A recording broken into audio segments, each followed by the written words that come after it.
O filme Daniel e Daniela está agora em cartaz nos cinemas em Portugal, no Cinema City, em Alvalade.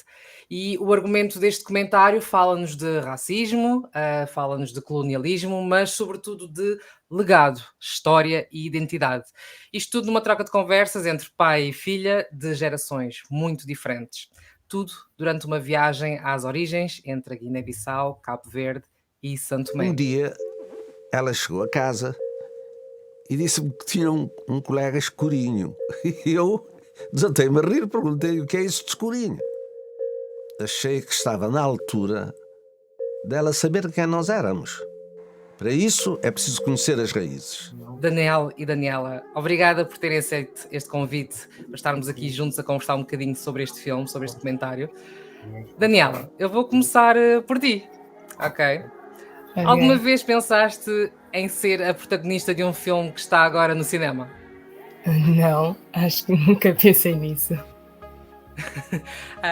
Tu queres ser médica, não é? Nada a ver Sim, com as câmaras. não. Já tiveste a oportunidade de ver? De ver o O filme no filme? cinema? Sim, sim, sim. Uhum. Nós participámos no ENA de estreia e foi um bom resultado.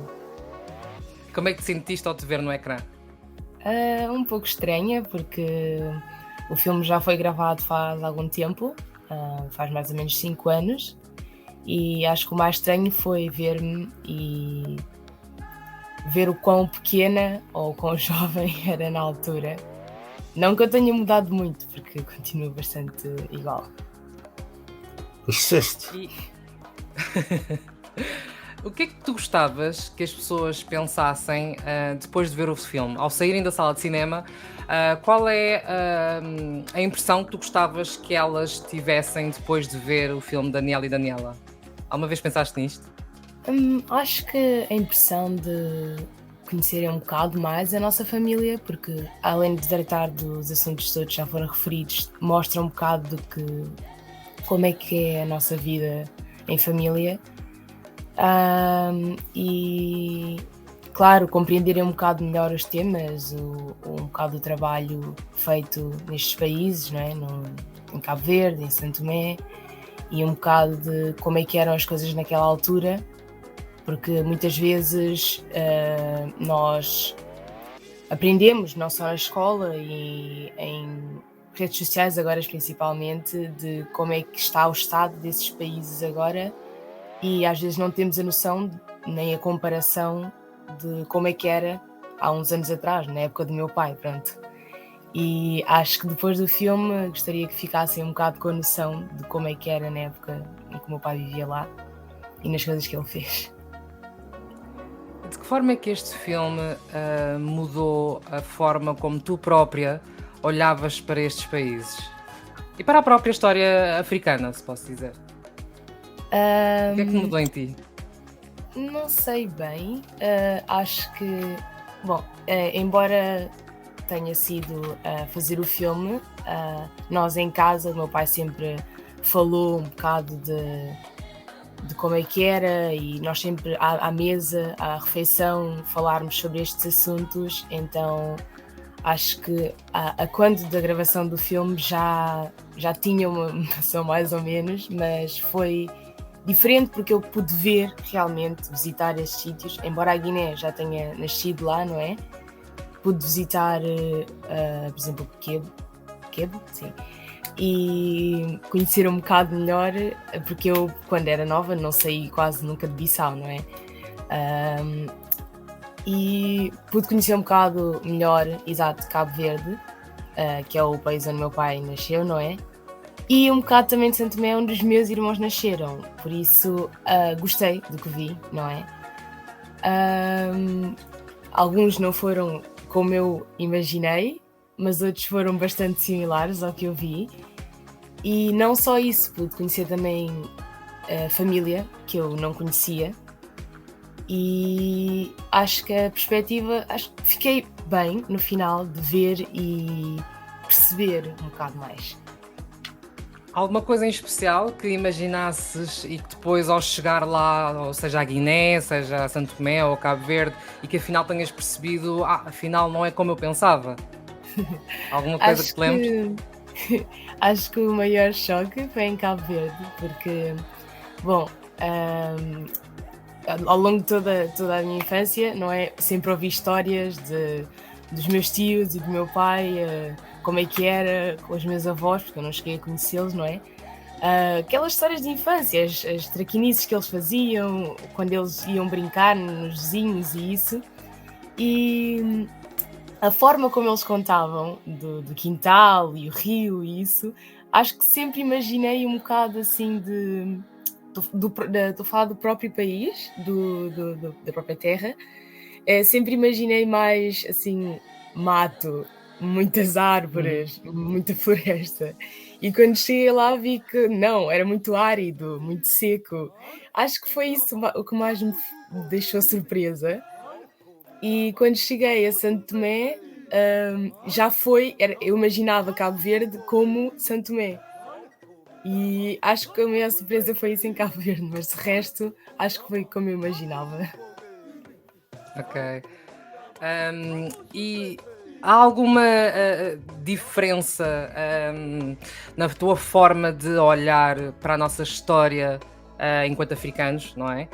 Isto, independentemente de teres crescido com um pai que sempre te fez questão então de falar sobre estas questões, sobre a tua herança, sobre identidade.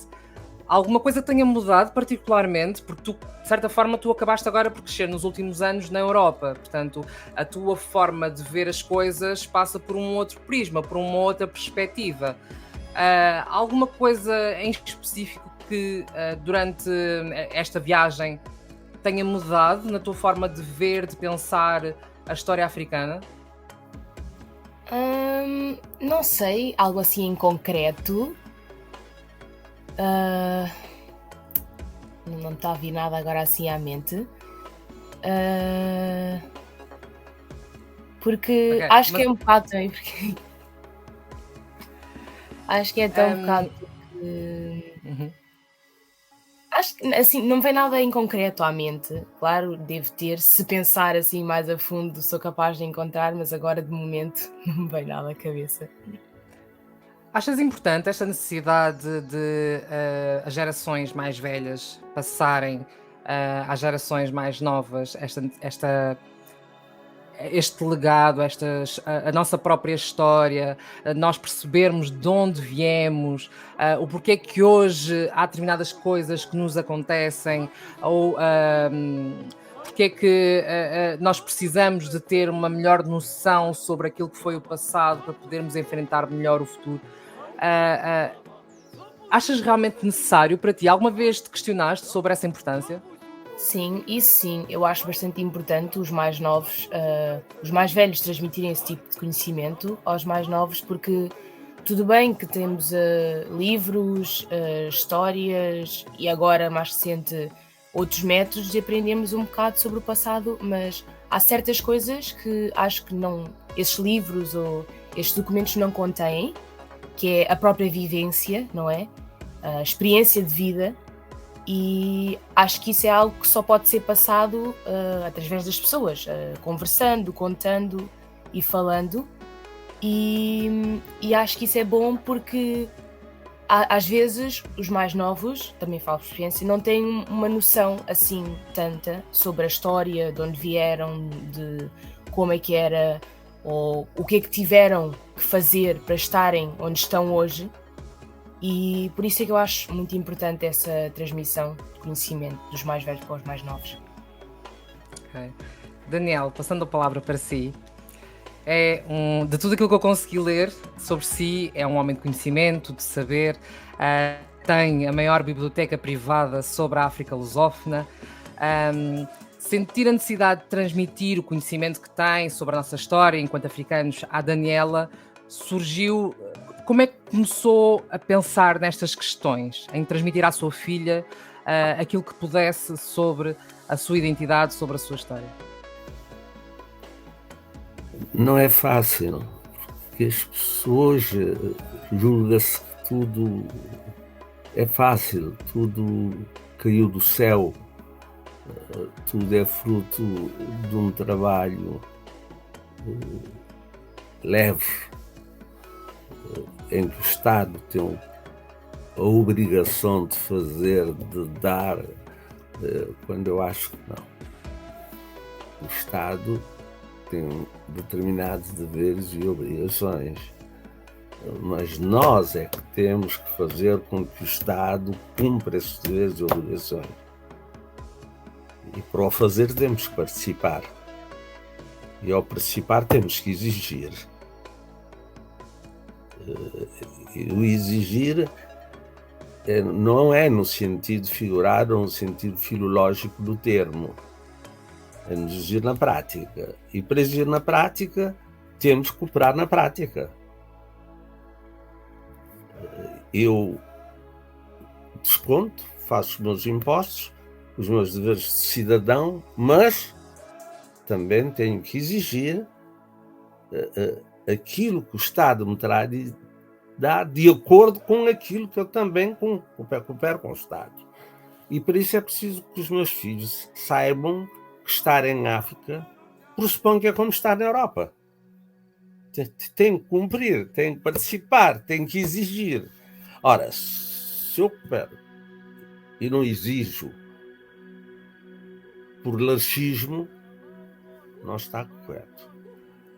E é hábito a família olhar a África de uma maneira diferente.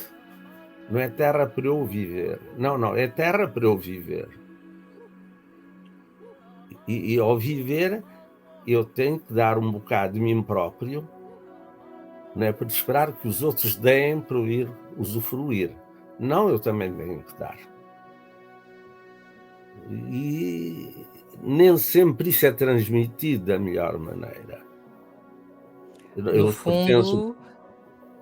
No fundo, quando fala em obrigações do Estado, do que eu consigo ver, o Daniel está um bocadinho a substituir a obrigação do Estado em contar a história como ela foi, ou na perspectiva de quem está de um lado e na perspectiva de quem está do outro lado. O Daniel aqui está... Não. Eu acho que ninguém pode substituir o Estado. As pessoas podem ajudar o Estado, mas não substituí-lo. E ajudar o Estado pressupõe que eu tenho que fazer aquilo que, como cidadão, devo fazer, ajudando o Estado a abrir os olhos ou a verificar aquilo que está mal ou aquilo que ele não quer fazer ou que não pode fazer. Estou a dar exemplos práticos para dizer, olha, você deve fazer isso. Eu estou a fazer. Não quer dizer que os outros o façam. É um bocado diferente. Sabe qual é o maior mal da África? É ter muita gente a ajudar. A ajudar? Sim, todos querem. Qual é o erro em ajudar? Mas ninguém ajuda de graça. É curioso isso. Eu tenho uma forma de ver as ONGs de uma maneira diferente. Eu tenho a maneira de ver, de olhar para essa ajuda que se faz ao Estado de uma maneira diferente. Talvez porque já havia ajuda a mais. E isso obriga-me a ser um pouco cético. Quando eu pego uns produtos em África, quando vejo a balança de pagamento, quando vejo os dinheiros saídos, etc., obriga-me a perguntar até que ponto está o correto, ou o chamado correto. E pronto, tenho esta visão que eu quero transmitir aos meus filhos. Não é estar comodamente na Europa a criticar a África. Temos que ir ao terreno, ver por si próprio e fazer por si próprio também. Estar lá um bocadinho. Já que mais não seja a sofrer ou a gozar na pele o bom e o mau. Porque dizer que está mal é sempre fácil. É muito fácil. Agora dizer as razões, as causas, as consequências e apontar as possíveis soluções não quer dizer que a solução que a gente aponta esteja bem. Porque há sempre 3 soluções. Há uma minha, há do parceiro, e há uma terceira, que pode ser nem a minha nem a dele, e que seja a mais correta. E sobre estas questões do colonialismo, do racismo, quando é que é a idade certa para se abordar estas questões com uma criança? Eu abordo-a de uma maneira bastante simples. Eu começo logo por dizer que, se de facto houvesse racismo como doutrina, a minha filha não existia, nem eu existia. É preciso saber distinguir bem que a doutrina, o racismo é uma doutrina e, portanto, baseada em meios científicos. E o racismo é uma política racista, é uma política que não tem nada a ver com o racismo. Estou numa terra como Portugal, que eu considero que não há racismo, mas que há racista. Temos uma pessoa, quando entra em qualquer sítio, às vezes confunde-se o racismo com racista, quando às vezes é uma estratificação social. Quando eu cheguei a Portugal, nas aldeias, os carpinteiros, ou os sapateiros, os juízes não lhes apertavam a mão, ou o advogado, ou o médico, etc. E até para se fazer sobressair, eu tenho um tio médico, o meu tio doutor, o meu tio padre, o meu tio general. Isso era uma forma de se mostrar, uma forma que não tem nada a ver com racismo. Não? Mas isso era normal. Para si, há, antes de tudo, uma segregação de classes. É uma estratificação. Depois se subdivide em diferentes problemas, entre eles o racismo. É uma estratificação social. Porque se houvesse racismo, seria horizontal, não é? Não seria vertical. Eu sempre, no meu tempo, eu e os colegas, as pessoas que habitavam, os africanos todos, sentiam isso. Aliás, na rua, quando nós passávamos, uma rapariga que visse um preto, e pelo se ela era charmosa, ela fazia um gosto. E nós fartávamos de rir com isso. Como também se visse uma freira, disse: tenho azar por hoje o dia todo.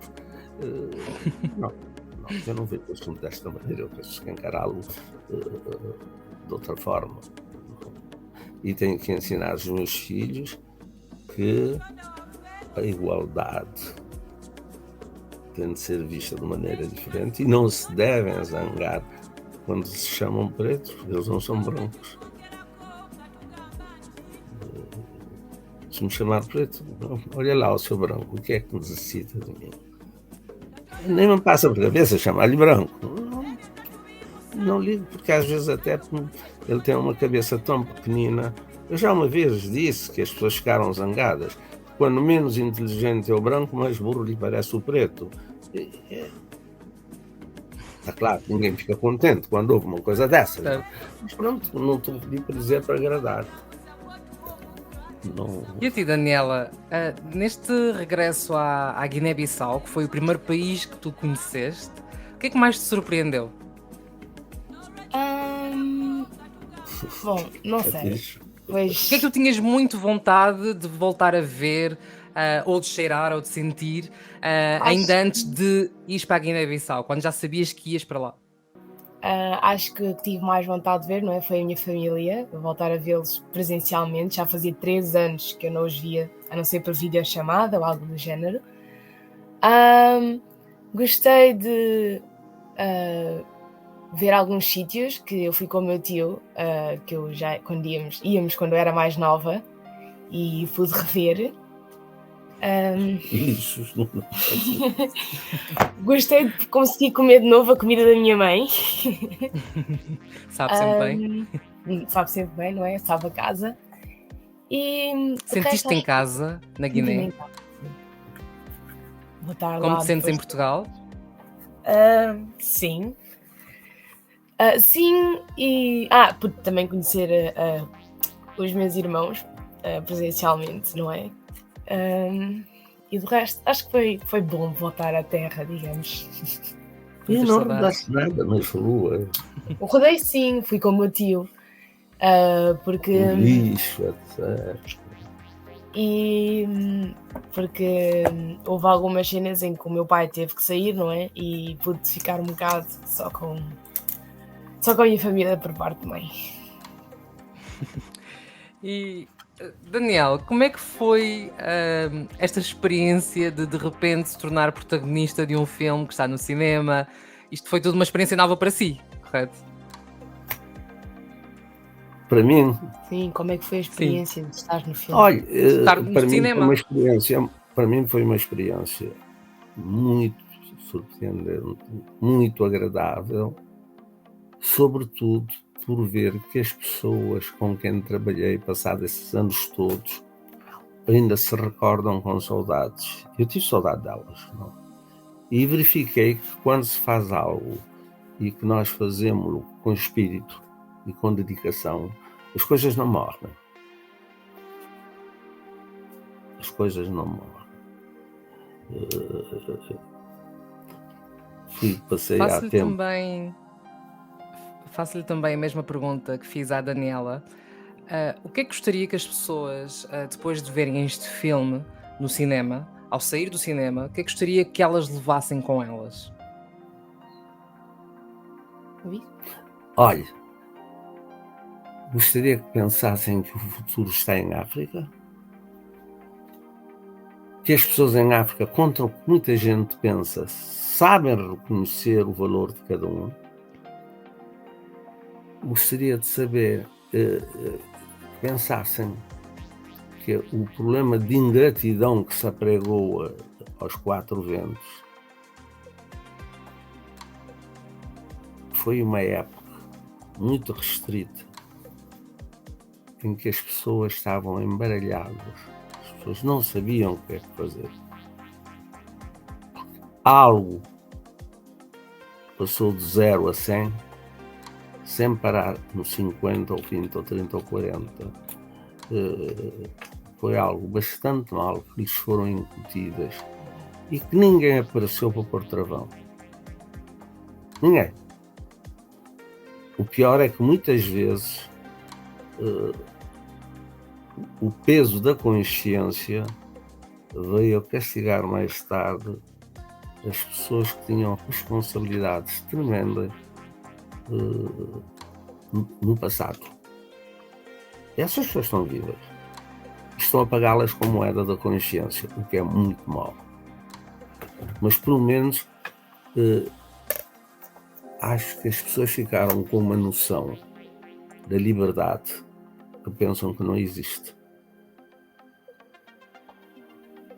Salvo pequenos incidentes, senti-me à vontade, está-se mais à vontade nas ruas da Guiné. Eu falo na Guiné porque foi onde, de facto, houve guerra a sério. Qualquer senhora está mais à vontade na Guiné, à meia-noite, sem luz elétrica, do que muitas vezes nas ruas do bairro alto de dia. É curioso, mas é uma realidade. Muito. Daniel, Não tens noção reconheci desta liberdade de que o teu pai está a falar? Tens noção do que é essa liberdade? Acho que das ruas, como ele está a falar em Guiné especificamente, acho que sim, tenho noção, porque acho que nunca me senti restringida, não é? Não só agora quando fui, mas quando pequena. Foi uma das coisas que eu senti falta de vir para Portugal, foi não poder sair à rua e começar a correr e ir aos vizinhos, brincar e pronto, até porque é diferente, não é? Não poder subir às árvores ou algo assim. E cá, tudo bem, temos parques e isso, mas é diferente. O meu pai, por exemplo, não deixava sair e ir aqui ao parque, que fica uns 10 minutos, 15 minutos daqui, mas eu não sentia problema nenhum em andar até a casa do meu tio, ficava tipo 10 minutos ou mais lá. E acho que então sente-se. E olha, ficaste com vontade. Eu já sei que tu, Presidente da República, de nenhum país nunca o has de querer, embora nunca devemos dizer nunca. Queres ser médica e atriz? Ficou nos teus planos? Ficou o gostinho? Não sei, eu já disse que, bom, por iniciativa não vou, mas se precisarem de mim para mais alguma coisa, estou disponível. Portanto, Daniela, diga. E Daniel, Não. vai-se querer ver outra vez em frente às câmaras? Vamos começar uma carreira de ator? Não, posso aparecer, dar a minha opinião. E, bom, se houver qualquer coisa que for chamado, e há tempos fui chamado para cooperar num país da África, onde já trabalhei em 8 ou 9 países, e pensei 2 vezes, fui ver, mas as condições não permitiam. Quando um projeto é sério, eu posso até ir de graça, orientei a minha vida para isso, mas quando um projeto não... Tem de se repensar. muitos Daniela, projetos. muito obrigada por este Nada, bocadinho. querido. Espero que vá muita gente ainda ver o filme que leva o vosso nome, Daniel e Daniela, que está no Cinema City em Alvalade. E obrigado por partilharem a vossa história connosco. Está bem? Obrigado. Nada. Obrigado.